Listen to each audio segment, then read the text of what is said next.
And we are back with our first conversation, a very important conversation that needs to be had today. It's about the impact of drugs to our minds and our bodies.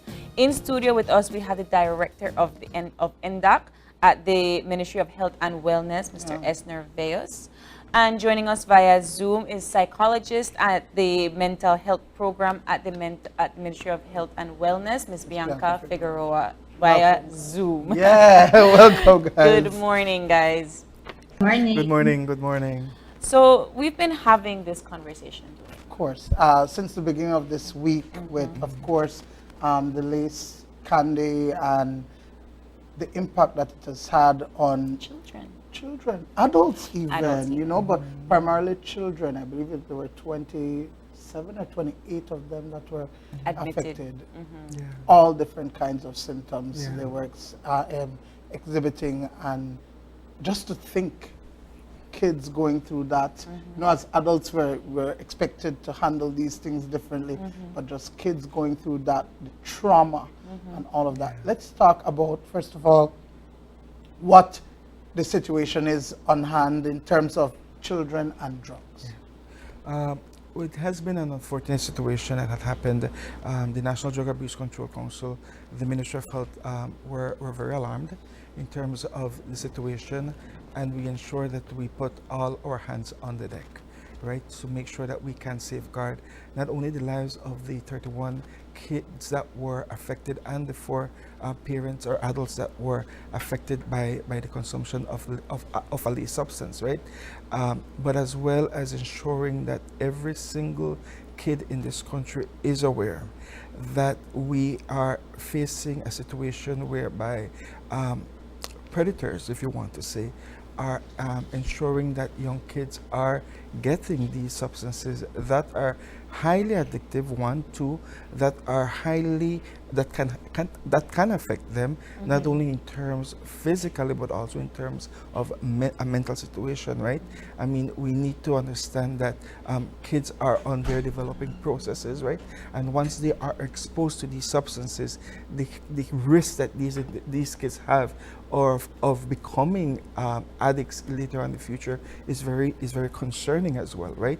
So the National Drug Abuse Control Council teamed up with Central Region and the Ministry of Health to ensure that we are able to provide the services that we provide not only to the school that has been affected, but also to every single school in this country that is willing to ensure that their kids are being given the tools that they need so that they would be able to not only identify what is it that is happening, but at the same time to be able to understand when to say no, and when to ensure that they become also the keepers of their sisters and their brothers and so forth. But you know, Esner, and yes, I applaud that we're working on that Say No campaign, because I feel like that was lost somewhere along the line. That was all over the place when we were children. Say no to drugs, and right? then it just came to a small and it's halt. not that it was lost. It's just that time evolved. The consumption evolved as well, and therefore at that point in time, saying no to drugs campaign wasn't working. So what we started to do at the National Drug Abuse Control Council is refocusing the strategy in terms of how we're going to approach our prevention initiatives. Therefore, we started to create programs, and we started to also create prevention initiatives that would provide the same tools that I was speaking to you about, so that people can identify and can say no. Because at the end of the day, we can do as much as we can in terms of prevention, but it's about choices as well. And we really need to ensure that the people out there are aware that drugs is not good.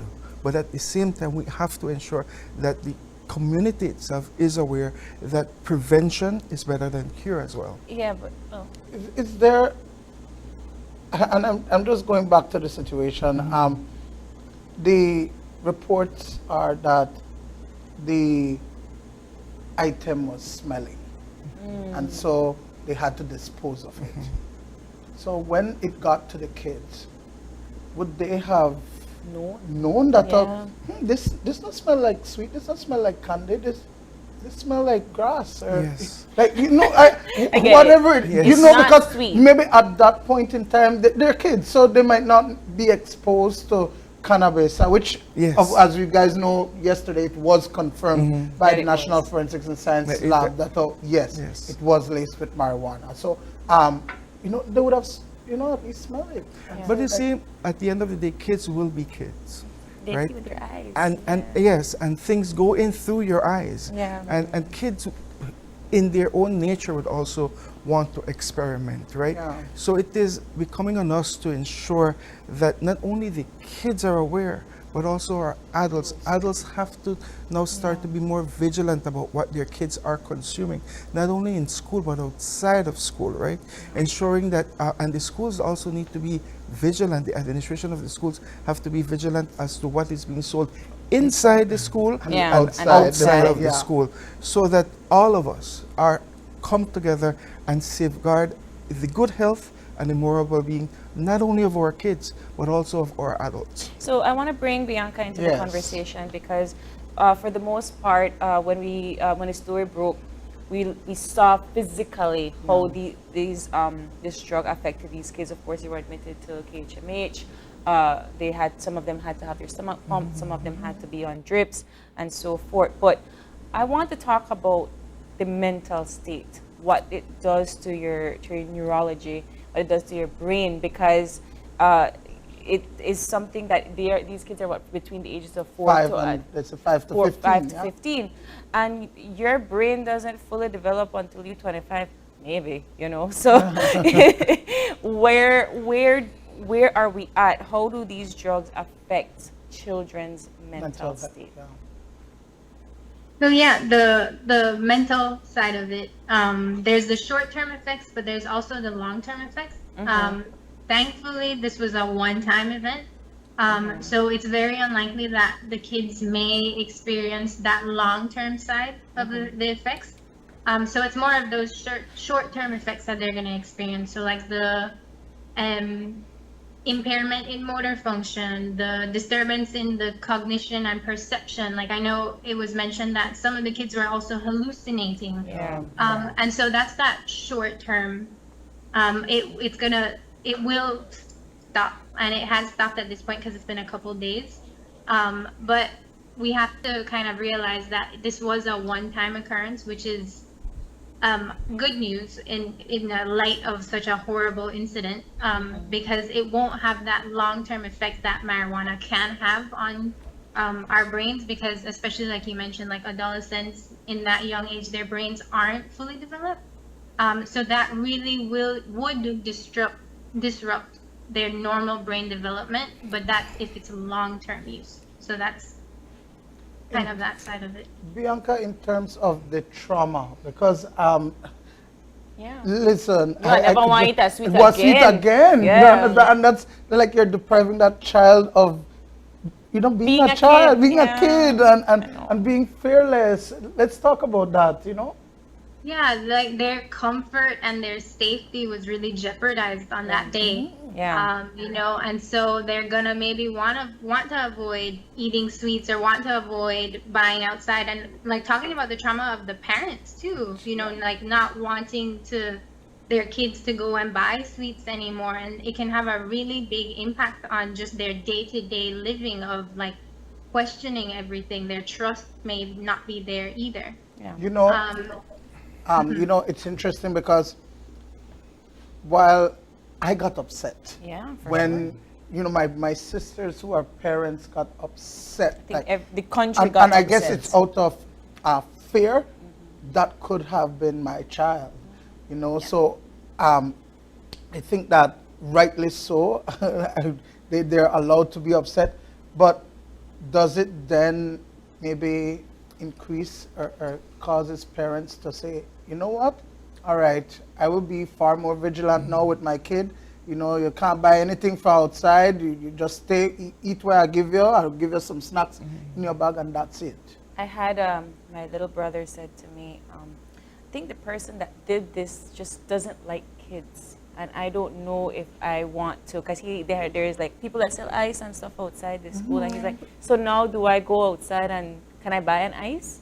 Can I do these things? And this is because it's not even at the same district, exactly. right? But so even how the do act of selling and exposing these products to young kids is far-fetched and beyond imaginable, right? And we have to ensure that when you are looking at this situation, we have to clearly indicate that what happened on Tuesday is not necessarily a case of substance misuse in that particular Yeah. institution. It's a once in a lifetime anomaly. right? Yeah. But what it also gave us the opportunity to re-strategize at the National Drug Abuse Control Council and ensure that we increase our vigilance when it comes to synthetic drugs and also laced products, right? When I say re-strategize, is that currently we do offer these prevention education for laced products and also synthetic drugs, but now we have to increase it because it's there. And at the same time, when we're looking at the outreach component of it, we do understand that these kids were unwillingly exposed, but this unwillingly exposure also made them jump from basically becoming doing experimental drugs, right? And because now they have been exposed and they consume the substance and are at that experimental level, now we at the National Drug Abuse Control Council have to ensure that we continue monitoring these kids so that we would be able to know if there would be consequences when it comes to these products that were consumed. But how do we, and I guess this is where your strategy comes in, how do I know what I don't know? And I say this in the wake of this particular incident because looking at that, how would I ever know that that is laced with something? How would I ever know that a baked good from a bakery isn't laced with something? How will I know? We have to ensure that we are able to identify proper packaging. We have to ensure that products are labeled accordingly and that the source of the product is a genuine source. Yeah. That above anything, right? Because especially when you are purchasing stuff from outside of the normal trade environment, right? Because we have to ensure that when the micro trafficking is very astute in terms of how they are going to sell and how they are going to expose the products to individuals who are genuinely innocent. So it's a big task that we have now in our hands, right? But it's not a task that we are not able to assume and be able to ensure that we are able to, first and foremost, state very clearly that these substances are in the country now, and that we have to be ever more vigilant. And as a society, we have to ensure that we continue being our brothers, keepers, and sisters, because we can do as much as we can and invest as much money that we could in terms of preventative measures and even outreach services. But if our parents are not vigilant, if our schools are not vigilant, and if our community is not vigilant about what is happening in their communities, then we will still have these episodes happening over again. I just want to piggyback on that what you said, April, in terms of, in this case, it was something that was imported. But come on, you can go online and purchase special brownies and all of those. How do we police even that? Well, first of all, this specific unfortunate situation now opens the door to be able to not only strategize in terms of preventative measures and in terms of outreach services, but also in terms of how we are going to approach the reduction of the supply of these substances, right? We need to enable legislation that would very much look at reducing the importation of these, or at least in looking at how we as a country would be able to buffer the territory to be used as a transshipment point of these products, because eventually, even though these products may not be or would have not been intended for the local Belizean market, there would have been some that would have fallen into the system or into the society, and it would have been sold under the micro-trafficking concept, right? Yeah. Right. So it does give us an opportunity to look at how we are going to continue supporting the development of policies of legislation that would safeguard the good health and also the moral well-being of our society. Bianca, notwithstanding this incident, right? And you said it's a one-time thing, so thank goodness it would have more of a short impact. But let's talk about for somebody that would, on an average, consume these drugs, and what kind of effects would it have on the mind and the body? So, age does matter. So if we're talking about adolescents, it can lead to dependence, so that need to constantly be having it. And then it also has cognitive impairment. So that's why we had mentioned that for brains that aren't fully developed, it can have a stronger negative impact on that development of the brain. The physical effects as well, but they also does give you like a higher risk of developing a mental disorder as well. So those are some of the things to kind of take into consideration of if you are dependent on marijuana. Of course, it means that you have an increased risk. It doesn't mean that you will get a mental disorder, but it's just something to take into consideration. Wow. And then in terms of, I believe you were talking about it earlier in terms of the fact that they were maybe just initially exposed. The they are at experimental risk stage now. because then it is at the experimental gateway. stage, Yes. right? There is that risk that they might want to What we will be doing at the right? National, as we speak, we are going to start doing a series of prevention sessions with the affected school starting on Wednesday, and also we will be doing brief interventions with the affected kids and parents or any codependent that was affected because of the situation. This is in light to be able to have a continuous follow-up on these kids, because these kids have already been exposed, as I said earlier, and we have to be very vigilant about what will be how they will develop in the near future. I had one question, and I know just in terms of, I believe it was back in 2017, 2018 when we had the decriminalization of, I believe it was 10 grams of marijuana. The law did, of course, it had a caveat when it came to children that they cannot be found with this, all of that. But I believe the minister has been saying that one of the issues is that we still, while we have this decriminalization, we're still not talking about the source. And so I believe that the law is not complete to at least address. One of the things that needs to be understood is that there are two components when it comes to substance misuse or the wider drug trafficking and all that stuff. One is the reduction of the demand.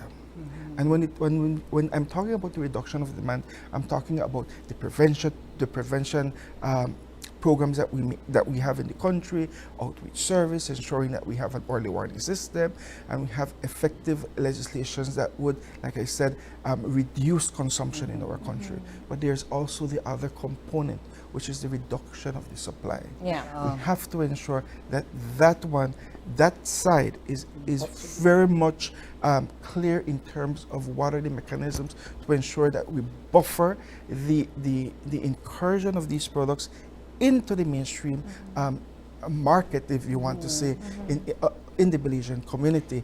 And hence the reason we're stressing that early warning systems need to be addressed, that proper drug policy needs to be enacted so that we can merge these. We cannot, the prevention aspect of it, the reduction of the demand of drugs and the supply must go hand in hand so that we will be able to achieve more. Because it's simple economics. The more the demand, the more the supply. The more the supply, there will always be a demand. As we wrap up, Bianca, I know that you are the psychologist at the mental health program at the Ministry of Health and Wellness. I just want you to quickly brief our viewers as to the type of services that you offer and how they can seek help. Yeah, and so we have in every region, there's a psychiatric nurse practitioner, in every district, and so there they deal with very basic counseling as well as providing that medication side. Some of the districts also have psychiatrists for that medication side. And then some of the regions, like the Western region where I'm at, as well as Belize City, we have the therapists there. And so to seek out that help or that support, you just can go to any of the clinics or the hospitals. I have the numbers for the one in Belize City. So Port Loyola Health Center, they have a therapist and a PNP there. And so their number is 222-4920.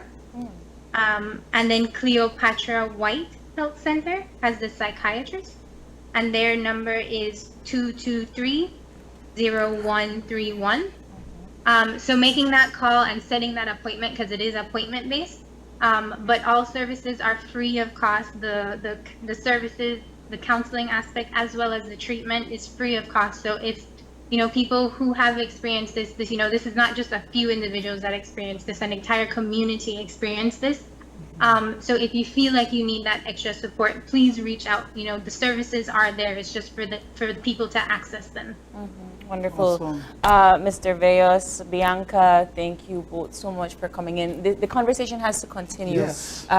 Clearly, we have, as a society, we have dropped the ball in having these conversations more often. And also, I would want to remind the general population that if you would see that any of your family members have any of these symptoms, directed to the nearest medical facility, as well as if you would want to know more information about any substances, you can contact us at 227-1143. We have offices countrywide as well, and our services are free. Wonderful. And with that, we're going to take a break, and then we're going to switch gears, Dwayne. Yes. It's all about agric. You going to agric? I'm going. All right, Agric we are going to is agric. But we have some folks in after the break to talk to us about what DFC is doing at agric. So stay with us. We'll be right back.